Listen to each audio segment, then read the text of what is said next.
வணக்கம். நியூஸ் 7 தமிழ் செய்திகளுக்காக உமா கதிர்.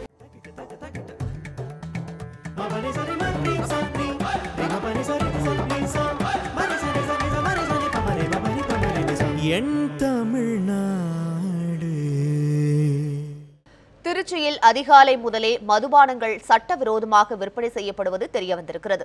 இதுகுறித்து ஆதாரங்களுடன் நியூஸ் 7 தமிழின் தீர்வு பாலம் நிகழ்ச்சியில் அம்பலப்படுத்தியது.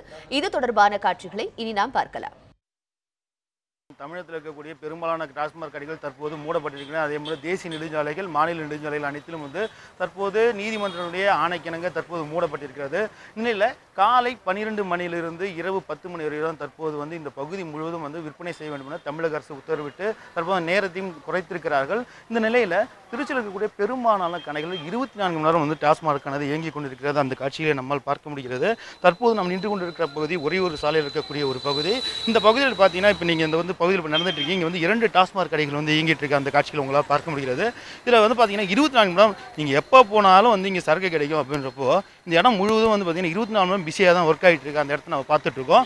இந்த இடங்களை பார்க்கலாம். இப்போ இந்த பார்த்தீங்கன்னா அந்த கடை திறந்துருக்கு. 12 மணி ஆகலை. இந்த இடத்துல 24 மணி நேரம் சரக்கு கிடைக்கிறதா சொல்கிறாங்க. அது மட்டும் இல்லாமல் தற்போது சரக்கு வாங்கினவங்களும் இருக்காங்க. அவங்கள்ட்ட கேட்கலாம். தம்பி ஒரு நிமிஷம் வாங்க, இப்போ உங்களை நான் தான் அமிச்சேன் அப்படின்றப்போ இப்போ என்ன சரக்கு வாங்கினீங்க, இங்கே எங்கே சரக்கு வாங்கினீங்க, எங்கே விற்கிறாங்க? இப்போ பார்த்தீங்கன்னா சரக்கு டே நைட்டு வாங்கியிருக்கேன். இப்போது 2 பாட்டில் வாங்கியிருக்கோம். இப்போ பார்த்தீங்கன்னா அந்த இதில் குப்பை தொட்டி மாதிரி அப்படின்னு சொல்லிட்டு வச்சுட்டு தான் அந்த குப்பை தொட்டி உள்ள அப்படின்றது தான் அதில் தான் சரக்கு எல்லாமே. ஓகே. ஓ ஓ தொட்டி இதில் தான் சரக்கு வச்சுருக்காங்க எல்லாமே. ஓ இந்த சரக்கு இருக்குது. இப்போ எவ்வளோ இந்த சரக்கு? இது சரக்கு ஒரு பாட்டில் 130 ரூபா கிட்ட விற்றுட்டு இருக்காங்க. ஓ சரி சரி. குப்பத்தொட்டியில் வச்சுருக்காங்க. இது 100 ரூபாய் 90 ரூபாய்க்கு விற்கக்கூடிய சரக்கு பாட்டில். இது இந்த பாட்டில் பார்த்தீங்கன்னா இப்போ வரைக்கும் பார்த்தீங்கன்னா விற்றுக்கிட்டு இருக்காங்க. நாம் ஒரு பணத்தை கொடுத்து இந்த மாணவர்கிட்ட அனுப்பிச்சோம். அந்த மாணவர் வாங்கினதில் பார்த்தீங்கன்னா 2 சரக்குகள் வாங்கியிருக்காங்க. வாங்கினதில் இப்போ இவ்வளோ பாட்டில்கள் இருக்குது. இதே போல் அனைத்து கடைகளிலும் இது மாதிரி பாட்டில்கள் தான் இங்கே பார்க்கப்படுது. ஒரு நிமிஷம் இருங்க. கடையில் வேலை செய்கிறீங்களா நீங்கள்? சாப்பிட வந்திருக்கேங்க. போகிறேன். சரக்கு அடிக்க வந்துருக்கீங்களா? சரக்கு அடிக்க வந்தீங்களா? ஆமாங்க. சரக்கு அடிச்சிட்டிங்களா? கடை திறக்கக்கூடாதுன்னு சொன்னாங்களே, எப்படி உள்ள விட்டாங்க? இல்லை சார், எல்லோரும் சாப்பிட்டுட்டு இருந்தாங்க. நடக்கிறவங்களோட சேர்ந்து நானும் சாப்பிடுவேன். ஓகே. மேலும் தேவேந்திரன் நம்ம பார்க்கலாம். இந்த கடைகள் திறக்கப்பட்டிருக்கு. இங்கே பார்த்தீங்கன்னா 12 மணிக்கு தான் இருக்கணும் அப்படின்றப்போ இதெல்லாம் இப்போ பார்க்கலாம். நீங்கள் இந்த நேரங்களில் பாருங்கள். பார்த்தீங்கன்னா இப்போ சற்று நேரத்துக்கு முன்பாக நம்மளுடைய கேமரா ஒளிபரப்பு பதிவு செய்வதற்கு முன்பாக இங்கே இந்த இடத்துல மதுபானங்களை அருந்திட்டு இருந்தாங்க. அந்த காட்சியை நம்மால் பார்க்க முடிகிறது. இந்த தொடர்ந்து இந்த பகுதியில் இருக்கக்கூடிய அனைத்து பகுதிகளிலும் இது போன்ற தான் ஒரு அவலமான நிலை காட்சி இருக்கிறது அப்படின்னு சொல்லலாம். ஆய்வாளர்கள் வந்திருக்காங்க. கேட்கலாம். சார், இப்போ இங்கே இப்போ நேரடியாக பார்க்கும்போதே இந்த பகுதியில் இப்போது மதுபானங்கள்லாம் பிடிச்சிருக்காங்க அப்படின்றப்போ நீங்கள் இந்த பகுதியினுடைய ஒரு ஆய்வாளராக இருக்கும்போது நீங்கள் என்ன கருத்து? கேஸ் போட்டிருக்கோம். இப்போ தான் தெரிஞ்சுது, கேஸ் போட்டிருக்கோம். இல்லை, இப்போது இவ்வளோ நாளாக தொடர்ந்து 24 மணி நேரம் இங்கே விற்கிறாங்க அப்படின்னு சொல்லும்போது இதை ஏற்கனவே ஒரு முறை நாங்களே இந்த செய்திகளை பதிவு செஞ்சுருக்கோம் அப்படின்றப்போ புகார் எதுவும் இல்லை. 24 மணி நேரம் விற்றதுக்கு புகார் இல்லை. இன்றைக்கி பார்த்துருக்காங்க. நம்ம கேஸ் விற்றவங்களை பிடிச்சாச்சு, கேஸ் போட்டிருக்கோம். இப்போ பார் பார்த்தீங்கன்னா இந்த விதிமுறை மீறி நடந்திருக்கு அப்படின்றப்போ அதை நம்ம எதாவது சீஸ் பண்ணுறதுக்கு வாய்ப்பு இருக்கா? கேஸ் போட்டிருக்கோமே. விதிமுறை மீறதுக்காக கேஸ் போட்டிருக்கு. விதிமுறை மீறதுக்காக கேஸ் போட்டிருக்கு. வழக்கு பதிவு செஞ்சிருக்கேன் அப்படின்றாங்க. இப்போ காவல்துறைக்கு தெரியாம தான் நடக்குதா, இல்லை இப்போ தான் உங்களுக்கு புதுசாக பார்க்குறாங்க? சார், இதெல்லாம் கேலி குத்தா இருக்குது. இதே கடையில் 6 மணிக்கு நாங்கள் தான் அங்கே மறைமுகமாக வெளியில் வச்சு விற்றப்போ நாங்கள் தான் பிடிச்சி இதே காவல்துறைகிட்ட ஒப்படைக்கிறோம். நடவடிக்கை எடுக்கிறேன்னு சொல்லிட்டு போனவங்க தான் இன்ன வரைக்கும் நடவடிக்கை எடுக்கல. திருப்பி பாருங்க, 2 மாதம் கழிச்சு அதே தான் நடந்துகிட்டு இருக்குது. இப்போவும் பிடிச்சிருக்கிறோம். இப்போ என்ன சொல்கிறாங்கன்னா நடவடிக்கை எடுக்கிறேன்றாங்க. எங்களுக்கு நம்பிக்கையெல்லாம் இல்லைங்க சார். ஏன்னா காவல்துறை டாஸ்மாக் கடைக்கு சப்போர்ட்டாக செயல்பட்டு இருக்காங்க. அதனால தான் அந்த பொண்ணு அடிக்கிறார் ஒரு காவலர், போராடுற பொண்ணு அடிக்கிறார் காவலர், போராடுற எங்களை கைது பண்றாங்க. இவங்களை பிடிக்கணும், இவங்களை நிப்பாட்டணும்னு சொன்னா அவங்க என்னைக்கே நிப்பாட்டி இருக்க முடியும். அதை செய்ய மாட்டாங்க. மக்கள் தான் செய்யணும். அதுல தான் நாங்க இறங்கி இருக்கிறோம். இப்போ மக்கள் தான் பிடிக்கணும். திருச்சி உறையூரில் சட்டவிரோதமாக மதுபானங்கள் விற்பனை செய்வது தொடர்பாக நியூஸ் 7 தமிழில் தொடர்ந்து ஒளிபரப்பாக்கி வருகின்றன. இதன் செய்தியின் எதிரொலியாக உறையூர் டாஸ்மாக் பார் ஊழியர் மனோகரன் என்பவரை காவல்துறையினர் கைது செய்துள்ளனர். மாவட்ட ஆட்சியர் அலுவலகம், மாநகர காவல்துறை ஆணையர் அலுவலகம் உள்ளிட்ட அரசு அலுவலகங்களில் டாஸ்மாக் கடைகளை அமைக்க வேண்டும் என்ற நூதன கோரிக்கையை முன்வைத்து சமூக நீதி கட்சியினர் கோவை மாவட்ட ஆட்சியரிடம் மனு அளித்தனர். நெடுஞ்சாலைகளில் உள்ள மதுக்கடைகளை அகற்ற வேண்டும் என நீதிமன்றம் உத்தரவிட்டதை மாற்று இடங்களில் மதுக்கடைகளை அமைப்பதற்கான பணி நடைபெற்று வருகிறது. இதில் புதிதாக அமைக்கப்படும் மதுக்கடைகள் மக்கள் குடியிருக்கும் பகுதியில் அமைக்கப்படுவதாக குற்றஞ்சாட்டி பல்வேறு பகுதிகளில் பொதுமக்கள் போராட்டங்களில் ஈடுபடுகின்றனர். இந்த நிலையில் அரசு அலுவலகங்களுக்கான மாவட்ட ஆட்சியர் அலுவலகம், காவல்துறை ஆணையர் அலுவலகம் போன்ற அரசு அலுவலகங்களில் மதுக்கடைகளை அமைக்க வேண்டும் என வலியுறுத்தி சமூக நீதி கட்சி சார்பாக கோவை மாவட்ட ஆட்சியரிடம் மனு அளித்தனர். குடியிருப்பு பகுதியில் டாஸ்மாக் கடைகள் அமைக்கப்படுவதால் பொதுமக்களுக்கு ஏற்படும் மன உளைச்சலை தமிழக அரசுக்கு உணர்த்தும் விதமாக நூதன முறையில் மனு அளித்ததாக போராட்டக்காரர்கள் தெரிவித்தனர். இதே கோரிக்கையை முன்வைத்து கோயம்புத்தூர் நுகர்வோர் அமைப்பினர், சமத்துவ கழகம் உள்ளிட்ட பல்வேறு அமைப்புகள் சார்பாகவும் கோவை மாவட்ட ஆட்சியரிடம் மனு அளிக்கப்பட்டது. புதுக்கோட்டை மாவட்டம் நெடுவாசலில் ஹைட்ரோ கார்பன் திட்டத்திற்கு எதிர்ப்பு தெரிவித்து பொதுமக்கள் மீண்டும் போராட்டத்தில் ஈடுபட்டிருப்பதால் பரபரப்பு ஏற்பட்டிருக்கிறது. புதுக்கோட்டை மாவட்டம் நெடுவாசலில் ஹைட்ரோ கார்பன் திட்டத்தை செயல்படுத்த கடந்த பிப்ரவரி 15ஆம் தேதி மத்திய அமைச்சரவை ஒப்புதல் வழங்கியது. இதனால் நெடுவாசல், நல்லாண்டார் கொல்லை மற்றும் வடகாடு உள்ளிட்ட சுற்றுவட்டார கிராமங்களில் மத்திய மாநில அரசுகளை எதிர்த்தும் போராட்டம் வெடித்தது. இந்த நிலையில் மத்திய மற்றும் மாநில அமைச்சர்கள் ஹைட்ரோ கார்பன் திட்டம் தமிழகத்தில் செயல்படுத்தப்படாமல் என்று உறுதி அளித்தனர். இதனால் போராட்டம் தற்காலிகமாக வாபஸ் பெறப்பட்டது. இந்த நிலையில் மத்திய பெட்ரோலியத்துறை அமைச்சர் தர்மேந்திர பிரதான் ஹைட்ரோ கார்பன் திட்டத்தை செயல்படுத்த கர்நாடகாவைச் சேர்ந்த ஜெம் நிறுவனத்துடன் ஒப்பந்தம் செய்தார். இதனால் அதிர்ச்சியடைந்த பொதுமக்கள் கூட்டம் நடத்தி வரும் 15ஆம் தேதி புதிய போராட்டம் குறித்து அறிவிப்பதாக கூறியிருந்தனர். இந்த நிலையில் சுற்றுவட்டார பெண்கள் மற்றும் இளைஞர்கள் வரும் 15ஆம் தேதிக்கு முன்பே போராட்டத்தில் ஈடுபட்டுள்ளனர். இதனால் அந்த பகுதியில் மீண்டும் பரபரப்பு நிலவுகிறது. சிங்கப்பூரில் வேலை செய்தாலும் பரம்பரை தொழிலை மறக்காமல் சொந்த ஊரான ஓமலூர் வந்து பனை நுங்கு விற்பனை செய்யும் இளைஞரை பல்வேறு தரப்பினரும் பாராட்டி வருகின்றனர். ஓமலூர் அருகே உள்ள முத்துநாயக்கன்பட்டி பகுதியைச் சேர்ந்த தங்கம் என்பவர் இளநீர் மற்றும் நுங்கு விற்பனை செய்து வருகிறார். இவரது மகன் கிருஷ்ணன் கடந்த 5 ஆண்டுகளாக சிங்கப்பூரில் தனியார் கம்பெனியில் வேலை செய்து வருகிறார். இவர் வருடத்திற்கு ஒருமுறை விடுமுறையில் ஓமலூர் வந்து செல்வது வழக்கம். தற்போது சொந்த ஊர் வந்திருக்கும் கிருஷ்ணன் நுங்கு விற்பனையை ஆர்வமுடன் செய்து வருகிறார். இவர் அந்த பகுதியில் உள்ள பனை மரங்களில் உள்ள நுங்குகளை வெட்டி எடுத்து வந்து ஓமலூர் அருகே உள்ள சாலை ஓரங்களில் நுங்கு வெட்டி விற்பனை செய்து வருகிறார். இதுகுறித்து கிருஷ்ணன் கூறும்போது, கெமிக்கல் கலந்த குளிர்பானங்களை அதிக அளவில் பயன்படுத்துவதால் உடல் நலத்திற்கு கேடு விளைவிக்கிறது என்றும், எனவே பொதுமக்கள் இயற்கையாக கிடைக்கக்கூடிய பனை நுங்குவை பயன்படுத்த விழிப்புணர்வு ஏற்படுத்தும் நோக்கில் விற்பனை செய்வதாகவும் மகிழ்ச்சியுடன் கூறினார். ஒவ்வொரு ஆண்டும் அரசு ஊழியர்கள் தங்கள் சொத்து விவரங்களை வெளியிட உத்தரவிடக் கோரி தாக்கல் செய்யப்பட்ட மனுவினை உயர்நீதிமன்ற மதுரை கிளை தள்ளுபடி செய்திருக்கிறது. மதுரையைச் சேர்ந்த சமூக ஆர்வலர் கே ரமேஷ் என்பவர் தாக்கல் செய்த மனுவில், தமிழகத்தில் ஒவ்வொரு பணிக்கும் லஞ்சம் கொடுக்க வேண்டியிருப்பதால் அனைத்து துறைகளிலும் ஊழல் அதிகரித்துள்ளதாக வேதனை தெரிவித்திருக்கிறார். இதனால் அரசு ஊழியர்கள் முறைகேட்டின் மூலம் பல கோடி ரூபாய் வருவாய் ஈட்டி வருகின்றனர். எனவே அரசு துறைகளில் ஊழல், லஞ்சம் இல்லாமல் நேர்மையாக நடைபெற வேண்டும் என்றால் ஒவ்வொரு ஆண்டும் அரசு ஊழியர்கள் தங்கள் சொத்து விவரங்களை துறை தலைவர்களுக்கு தெரிவிக்க வேண்டும் என்றும், அந்த விவரத்தை இணையதளத்தில் ஆண்டுதோறும் வெளிப்படையாக பதிவேற்றம் செய்ய உத்தரவிட வேண்டும் எனவும் மனுதாரர் கோரியிருந்தார். இந்த மனுவை விசாரித்த நீதிபதிகள், அரசு ஊழியர்களின் நடவடிக்கை உள்ளிட்டவைகளை கண்காணிக்க ஏற்கனவே சட்டங்கள், விதிமுறைகள் உள்ளன என குறிப்பிட்டனர். மேலும் ஆதாரத்துடன் குறிப்பிட்டு முறைகேட்டில் ஈடுபடும் அதிகாரிகள் மீதோ அல்லது துறை மீதோ மனுதாரர் புகார் அளித்தும் நடவடிக்கை இல்லை என்றால் நீதிமன்றத்தை அணுகி நிவாரணம் பெறலாம் என நீதிபதிகள் அறிவுறுத்தினர். ஆனால் பொதுவாக இதுபோன்று உத்தரவிட முடியாது என்றும் தெரிவித்து மனுவை நீதிபதிகள் தள்ளுபடி செய்து உத்தரவிட்டனர். தாமிரபரணி ஆற்றின் கடைசி அணைக்கட்டான ஸ்ரீவைகுண்டம் அணையில் ஏற்பட்டுள்ள ஓட்டையை அடைத்து அணையை பாதுகாக்க வேண்டும் என்று பொதுமக்கள் கோரிக்கை வைத்துள்ளனர். பிரிட்டிஷ் ஆட்சியின் போது கட்டப்பட்ட ஸ்ரீவைகுண்டம் அணையில் பொக்லைன் இயந்திரங்களால் தூர்வாரிய போது பல இடங்களில் சேதம் ஏற்பட்டதாக கூறப்படுகிறது. மேலும் அணைக்கட்டின் பல பகுதிகளில் பெரிய அளவில் ஓட்டைகளும் ஏற்பட்டுள்ளன. இதனால் 8 அடி உயரம் கொண்ட இந்த அணைக்கட்டில் தற்போது 5 அடி நீரை மட்டுமே சேமிக்க முடியும். மீதமுள்ள தண்ணீர் வீணாக கடலில் கலப்பதால் விவசாயிகள் கவலையடைந்துள்ளனர். அணையின் முழு கொள்ளளவுக்கும் நீரை தேக்கும் விதமாக அணையை சீரமைக்க வேண்டுமென அந்த பகுதி பொதுமக்களும் விவசாயிகளும் வலியுறுத்தியுள்ளனர். கிட்டத்தட்ட 150 ஆண்டுகளாக பல வெள்ளங்களையும் பல சவால்களையும் இயற்கை சீற்றத்தையும் எதிர்கொண்டு நிற்கக்கூடிய ஒரு கம்பீரமான ஒரு அணைக்கட்டு ஸ்ரீவைகுண்டம் அணைக்கட்டு. கடந்த சில மாதங்களுக்கு முன்பாக ஆற்றில் மணல் தூர்வாருங்கிற பேரில் ஜேசிபி, கிட்டாச்சி போன்ற இயந்திரங்களால் தூர்வாரும் போது இந்த அணைக்கட்டின் பக்கவாட்டில் பலமான சேதங்கள் நிறைய ஆயிட்டு.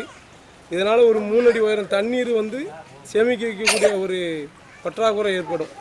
ஏன்னா ஒரு வலிமையான வெள்ளம் வரும்போது இந்த ஒட்டு மொத்தமாக அடிச்சுட்டு போகிற அளவுக்கு பாலம் இந்த அணைக்கட்டு சேதமாயிட்டு. கடலோர மண்டல மேலாண்மை திட்டத்தை உடனடியாக செயல்படுத்த வேண்டும் என சென்னை உட்பட 3 மாவட்ட மீனவர்கள் கோரிக்கை விடுத்துள்ளனர். சென்னையில் செய்தியாளர்களை சந்தித்த மீனவ பிரதிநிதிகள் கடற்கரை ஒழுங்குமுறை மண்டல அறிவிப்பானை திருத்தி எழுதுவதன் மூலம் மீனவர்களின் அடிப்படை வாழ்வாதாரம் பாதிக்கப்படும் என வேதனை தெரிவித்தனர். மேலும் புதிய கடற்கரை ஒழுங்குமுறை சட்டத்தில் பழைய சட்டத்தில் உள்ள பல முக்கிய கட்டுப்பாடுகளுக்கு தளர்வு அளிப்பதால் கடல் சூழலும் மீனவர்களின் வாழ்வாதாரமும் பாதிக்கப்படுவதால் அவற்றை செயல்படுத்தக்கூடாது என்றும் வலியுறுத்தினர். வணிகம் என்ற பேர்லையும் இங்க மீனவரோட வாழ்வாதாரத்தை பத்தியும் இவங்க கவலைப்படல, கடல் சூழலை பத்தியும் இவங்க கவலைப்படல. கடற்கரையில் மீனவரோட வாழ்வாதாரம், கடலையும் கடற்கரையும் ஒட்டி மீனவரோட வாழ்வாதாரம் வந்து எந்த அளவுக்கு ஒத்து போயிருக்கு என்பதை பற்றியும் கவலைப்படலை. அதுக்கு நேர்மாறாக இது பண்ணியிருக்காங்க. அதனால் வந்து திருவள்ளூர் மாவட்டம், சென்னை மாவட்டம், காஞ்சிபுரம் மாவட்டம் உள்ள ஒட்டுமொத்த மீனவ கிராமங்களும் இதுக்கு எதிர்ப்பு தெரிவிச்சிருக்கோம். அதே போல் மீனவ சங்கங்கள், அனைத்து மீனவ சங்கங்களும், இந்த பகுதியில் இருக்க அனைத்து மீனவ சங்கங்களும் வந்து கடுமையான எதிர்ப்பை வந்து தெரிவிச்சிருக்காங்க. கடலூர் மாவட்டத்திலையும் நாகப்பட்டினம் மாவட்டத்திலையும் அவங்களோட எதிர்ப்பை வந்து பதிவு பண்ணியிருக்காங்க. இது ஒட்டு மொத்தமாக பார்த்தீங்கன்னா முழுக்க சுற்றுலாவை பேஸ் பண்ணி தான் இவங்க கொண்டு வராங்க. அதனால் வந்து இதுக்கு கடுமையாக வந்து எதிர்ப்பு தெரிவிச்சிருக்கோம். வேலூர் மாவட்டம் காட்பாடி அருகே தனியார் பள்ளி கட்டடம் இடிந்து விழுந்து இடிபாடுகளுக்குள் 10 பேர் சிக்கியுள்ளனர். அவர்களை மீட்க தீவிர நடவடிக்கைகள் மேற்கொள்ளப்பட்டு வருகின்றன. வேலூர் மாவட்டம் காட்பாடி அருகே உள்ள கோரத்தங்கலில் தனியாருக்கு சொந்தமான பள்ளிக்கூடம் ஒன்றில் புதிய கட்டடம் கட்டும் பணி நடைபெற்று வந்தது. பள்ளி கட்டடத்திற்கான மேற்கூரை கான்கிரீட் பணி நடைபெற்றுக் கொண்டிருந்த போது திடீரென கான்கிரீட் சரிந்து விழுந்தது. இடிபாடுகளுக்குள் 10க்கும் மேற்பட்டவர்கள் சிக்கிக் கொண்டனர். உடனடியாக காவல்துறையினரும் தீயணைப்பு படையினரும் நிகழ்விடத்திற்கு வந்து மீட்பு பணியில் ஈடுபட்டுள்ளனர். இதில் 3 பேர் மீட்கப்பட்டனர். இவர்கள் அருகில் உள்ள மருத்துவமனைக்கு அனுப்பி வைக்கப்பட்டுள்ளனர். மற்றவர்களை மீட்கும் பணி நடைபெற்று வருகிறது.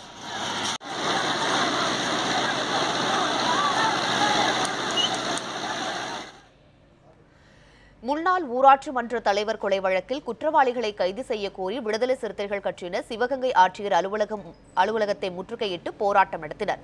சிவகங்கை மாவட்டம் மானாமதுரை அருகே உள்ள வேம்பத்தூர் கிராமத்தைச் சேர்ந்த முன்னாள் ஊராட்சி மன்ற தலைவர் முருகன் என்பவரை கொலை செய்த குற்றவாளிகளை கைது செய்ய கோரி இந்த போராட்டம் நடைபெற்றது.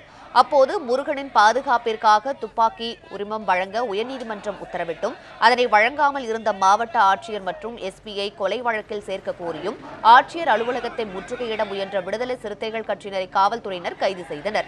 கடந்த 2 நாட்களுக்கு முன்னர் மதுரை மாவட்டம் சாக்குடியில் மானாமதுரை அருகே உள்ள வேம்பத்தூர் கிராமத்தைச் சேர்ந்த முன்னாள் ஊராட்சி மன்ற தலைவர் முருகன் என்பவர் மர்ம நபர்களால் வெட்டி படுகொலை செய்யப்பட்டார். அவரது உடல் பிரேத பரிசோதனைக்காக மதுரை ராஜாஜி மருத்துவமனையில் அனுமதிக்கப்பட்டுள்ளது. இந்த நிலையில் அவரது கொலை சம்பவத்திற்கு காரணமான குற்றவாளிகளை கைது செய்ய கோரி உறவினர்கள் மற்றும் விடுதலை சிறுத்தைகள் கட்சியினர் உடலை வாங்க மறுத்து தொடர்ந்து போராடி வருகின்றனர்.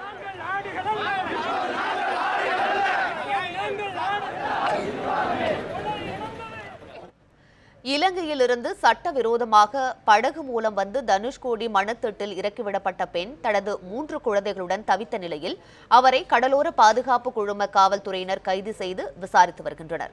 இலங்கை கொழும்புவைச் சேர்ந்த தங்கம் என்பவர் தனது கணவர் சவுதிக்கு வேலைக்கு சென்ற நிலையில் 3 மகள்களுடன் மாமியார் வீட்டில் வசித்து வந்துள்ளார். இந்த நிலையில் மாமியாருடன் அடிக்கடி குடும்ப தகராறு ஏற்பட்ட நிலையில் இந்தியாவில் உள்ள தனது தாய் வீட்டிற்கு திரும்பி செல்ல முடிவு செய்தார் தங்கம். இதையடுத்து இலங்கை மன்னார் பகுதியைச் சேர்ந்த ஏஜென்ட் ஒருவரிடம் படகு கட்டணமாக 1 லட்சம் ரூபாய் கொடுத்து தனது 3 குழந்தைகளுடன் ராமேஸ்வரம் புறப்பட்டுள்ளார். இந்த நிலையில் அவரை அழைத்து வந்த நபர்கள் தனுஷ்கோடி அரிச்சல் முனை அருகே உள்ள ஆதாம்பாலம் மணத்திட்டு பகுதியில் அந்த பெண்ணை குழந்தைகளுடன் இறக்கிவிட்டு சென்றுவிட்டனர். கடல் நடுவே மணத்திட்டில் அவர்கள் தவித்து வருவது குறித்து தகவல் அறிந்த கடலோர பாதுகாப்பு குழும காவல்துறையினர் இன்று காலை விரைந்து சென்று அவர்களை மீட்டு மண்டபம் காவல் நிலையத்திற்கு அழைத்து வந்தனர். இதனையடுத்து அந்த பெண்ணை கைது செய்து விசாரித்து வருகின்றனர். இந்த நிலையில் தனது மகளை அழைத்துச் செல்ல தூத்துக்குடியிலிருந்து தங்கத்தின் தாயார் கனகம்மாள் வந்திருக்கிறார். ஜூலை மாத இறுதிக்குள் உள்ளாட்சி தேர்தலை நடத்தி முடிக்க தயாராக இருப்பதாக சென்னை உயர்நீதிமன்றத்தில் மாநில தேர்தல் ஆணையம் பதிலளித்துள்ளது. திமுக அமைப்பு செயலாளர் RS பாரதி தொடர்ந்த வழக்கில் மாநில தேர்தல் ஆணையத்தின் செயலாளர் ராஜசேகரன் தாக்கல் செய்துள்ள பதில் மனுவில் இவ்வாறு கூறப்பட்டிருக்கிறது. முன்னதாக மே 14ஆம் தேதிக்குள் உள்ளாட்சித் தேர்தலை நடத்த வேண்டும் என சென்னை உயர்நீதிமன்றம் உத்தரவிட்டிருந்தது. ஆனால் மே 14ஆம் தேதிக்குள் உள்ளாட்சித் தேர்தலை நடத்துவது சாத்தியமில்லை என்றும் ஜூலை மாத இறுதிக்குள் உள்ளாட்சித் தேர்தலை நடத்தி முடிக்கப்படும் என்றும் மாநில தேர்தல் ஆணையம் உயர்நீதிமன்றத்தில் இன்று பதில் தெரிவித்திருக்கிறது. வருமான வரி சோதனையின் அடிப்படையில் சமத்துவ மக்கள் கட்சித் தலைவர் சரத்குமார் 3வது முறையாக சென்னை வருமான வரி புலனாய்வு பிரிவு அலுவலகத்தில் நேரில் ஆஜராகினார். கடந்த 7ஆம் தேதி மக்கள் நல்வாழ்வுத்துறை அமைச்சர் விஜயபாஸ்கர், சிட்லப்பாக்கம் ராஜேந்திரன், எம்ஜிஆர் பல்கலைக்கழக துணைவேந்தர் கீதாலட்சுமி, சமத்துவ மக்கள் கட்சித் தலைவர் சரத்குமார் ஆகியோரது வீடு மற்றும் சொந்தமான இடங்களில் வருமான வரித்துறை அதிகாரிகள் சோதனை மேற்கொண்டனர். அப்போது பல முக்கிய ஆவணங்கள் கைப்பற்றப்பட்டதாக தகவல் வெளியாகின. இதுகுறித்து நேரில் விளக்கமளிக்க வருமான வரித்துறை அதிகாரிகள் சரத்குமாருக்கு 2 முறை சம்மன் அனுப்பியிருந்தனர். அதன்படி 2 முறையும் நேரில் ஆஜராகி சரத்குமார் விளக்கமளித்தார். மேலும் ராதிகாவுக்கு சொந்தமான ராடான் நிறுவனத்திலும் வருமான வரி அதிகாரிகள் சோதனை நடத்தினர். அவரும் நுங்கம்பாக்கம் அலுவலகத்தில் நேரில் ஆஜராகி விளக்கமளித்தார். இந்நிலையில் 3வது முறையாக சரத்குமார் இன்று பிற்பகல் சென்னை வருமான வரி புலனாய்வு பிரிவு அலுவலகத்தில் நேரில் ஆஜராகினார். அவரிடம் வருமான வரி புலனாய்வு பிரிவு அதிகாரிகள் நடத்திய விசாரணை நிறைவு பெற்றதாக அறிவிக்கப்பட்டுள்ளது. டெல்லியில் போராடி வரும் தமிழக விவசாயிகளுக்கு ஆதரவு தெரிவித்து தமிழகத்தின் பல்வேறு பகுதிகளிலும் போராட்டங்கள் வலுத்து வருகின்றன. சென்னையில் தமிழர் எழுச்சி இயக்கம் சார்பில் 30க்கும் மேற்பட்டோர் மத்திய அரசை கண்டித்து தலைமை தபால் அலுவலகத்தை முற்றுகையிட முயன்றனர். பிரதமர் நரேந்திர மோடி தலைமையிலான மத்திய அரசு தமிழக விவசாயிகளை அடிமைச் சங்கிலியால் பிணைத்துள்ளதாக குற்றஞ்சாட்டிய அவர்கள் அதனை குறிக்கும் விதமாக சங்கிலியால் பிணைத்துக் கொண்டு போராட்டத்தில் ஈடுபட்டனர். இந்திய அரசு மாற்றாந்தாய் மனப்பான்மையாக விவசாயிகளை புறக்கணித்து ஹைட்ரோ கார்பன் திட்டங்களை தமிழ்நாட்டிலே திணித்து தமிழ்நாட்டை பாலைவனமாக மாற்றிக் கொண்டிருக்கிறது. இந்திய அரசின் தமிழர்களை இரண்டாந்தர குடிமக்களாக மாற்றிக் கொண்டிருக்கிற இந்த போக்கை நாங்கள் வன்மையாக கண்டிக்கின்றோம். சென்னை கோயம்பேட்டில் மாணவர்கள் சாலை மறியலில் ஈடுபட்டனர். விவசாயிகளின் போராட்டத்தை கண்டுகொள்ளாமல் இருக்கும் மத்திய அரசை கண்டித்து கோயம்பேடு பேருந்து நிலையம் முன்பு பேரணியாக வந்த மாணவர்களை காவல்துறையினர் கைது செய்தனர். புதுச்சேரி ஆட்டோ தொழிலாளர்கள் சங்கம் சார்பில் கண்டன ஆர்ப்பாட்டம் நடைபெற்றது. புதுச்சேரி தலைமை தபால் நிலையம் முன்பு கூடிய அவர்கள் நெற்கதிரை ஏந்தியும் காய்கறிகளை ஆபரணமாக அணிந்தும் மத்திய அரசுக்கு எதிராக முழக்கமிட்டனர். சேலம் மாவட்டம் செந்தாரப்பட்டியில் அரை நிர்வாணத்தோடு தட்டு ஏந்தி பிச்சை எடுத்து விவசாயிகள் நூதன முறையில் ஆர்ப்பாட்டம் நடத்தினர். தேசிய வங்கிகளில் விவசாயிகள் வாங்கிய கடனை ரத்து செய்ய வேண்டும் என்றும் டெல்லியில் போராடும் தமிழக விவசாயிகளை அழைத்து பேச வேண்டும் என்றும் அவர்கள் வலியுறுத்தினர். உடனடியாக காவேரி நதிநீர் ஆணையம் அமைக்க வேண்டும் என்றும் போராட்டத்தில் ஈடுபட்ட விவசாயிகள் வலியுறுத்தினர். டெல்லியில ஐயா கண்ணகூர் தலைமையில தமிழ்நாடு விவசாயிகள் 32 நாட்களாக பட்டினியும் பசியுமாக எலிக்கறி தின்று, பாம்பு கறி தின்று, மண்சோர் தின்று, தெருவில் உருண்டு, மீசை எடுத்துக்கொண்டு, மொட்டை எடுத்துக்கொண்டு ரொம்ப கொஞ்சம் கஷ்டம் இல்லை 32 நாளா. ஆனா இதுக்கு ஒரு முற்றுப்புள்ளி வைக்கணும். மோடி அரசாங்கம் கூப்பிட்டு பேசணும். இல்லைன்னா இந்த ஆர்ப்பாட்டம் டெல்லியில மட்டும் இல்ல, இது தமிழ்நாடு பூரா தொடரும். டெல்லியில் போராட்டம் நடத்தி வரும் தமிழக விவசாயிகளுக்கு ஆதரவு தெரிவித்து புதுச்சேரியில் 50க்கும் மேற்பட்ட விவசாயிகள் ஒருநாள் அடையாள பட்டினி போராட்டத்தில் ஈடுபட்டனர். மத்திய அரசு உடனடியாக விவசாயிகளை அழைத்து பேசி அவர்களின் நியாயமான கோரிக்கைகளை நிறைவேற்ற வேண்டும் என அவர்கள் வலியுறுத்தினர். வடசென்னை அனல்மின் நிலையத்தில் கொதிகலன் பழுது சரி செய்யப்பட்ட நிலையில் அங்கு மீண்டும் மின் உற்பத்தி துவங்கியது. வடசென்னை அனல்மின் நிலையத்தில் உள்ள அலகு ஒன்றில் ஏற்பட்ட கொதிகலன் குழாய் பழுது காரணமாக 210 மெகாவாட் மின் உற்பத்தி பாதிக்கப்பட்டது. நேற்று முன்தினம் கொதிகலன் குழாயில் பழுது ஏற்பட்ட நிலையில் அந்த பழுது இன்று சரி செய்யப்பட்டது. இதையடுத்து அலகு ஒன்றில் மீண்டும் மின் உற்பத்தி துவங்கியிருக்கிறது.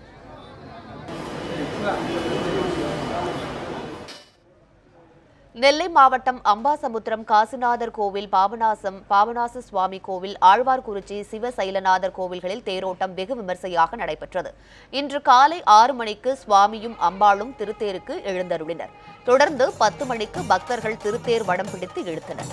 இதேபோன்று ஆழ்வார்குறிச்சி சிவசைலநாதர் பரமகல்யாணி கோவிலில் பங்குனி திருவிழா தேரோட்டத்தின் போது சுவாமி தேரை இழுக்கும் போது தேர் சாலையோர மண்ணில் புதைந்தது. புதைந்ததை அடுத்து சுமார் 1 மணி நேரத்திற்கும் மேலாக தாமதமாக தொடங்கியது. அப்போது அம்பாள் தேரை பெண் பக்தர்கள் மட்டும் வடம் பிடித்து இழுத்தனர். பக்தர்கள் கூட்டம் நிரம்பி வழிந்ததால் ஏராளமான காவல்துறையினர் மற்றும் ஊர்காவல் படையினர் பாதுகாப்பு பணியில் ஈடுபட்டிருந்தனர். புகழ்பெற்ற சிவாலயங்களில் ஒன்றான கோவில்பட்டி செண்பகவள்ளியம்மன் பூவனநாதசுவாமி திருக்கோவில் பங்குனி பெருந்திருவிழா தேரோட்டம் வெகு விமர்சையாக நடைபெற்றது. இதனை முன்னிட்டு அதிகாலையில் கோவில் நடை திறக்கப்பட்டு சுவாமி அம்பாளுக்கு சிறப்பு அபிஷேகம் மற்றும் அலங்கார தீபாராதனைகள் நடைபெற்றன. கேரள செண்டை மேளம் முழங்க சுவாமி அம்பாள் திருத்தேரில் எழுந்தருளினார்.